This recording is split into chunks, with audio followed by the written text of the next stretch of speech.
Welcome back, explorers. Today, we'll learn how to describe people, places, and things, using who, which, and that.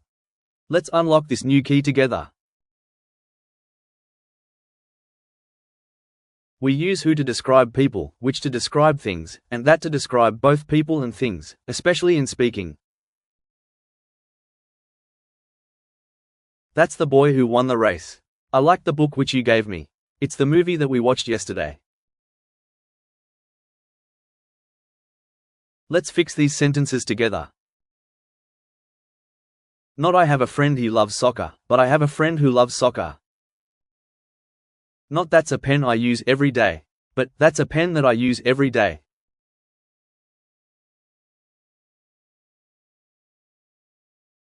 Amazing work, explorers. Now you can describe people, places, and things with who, which, and that.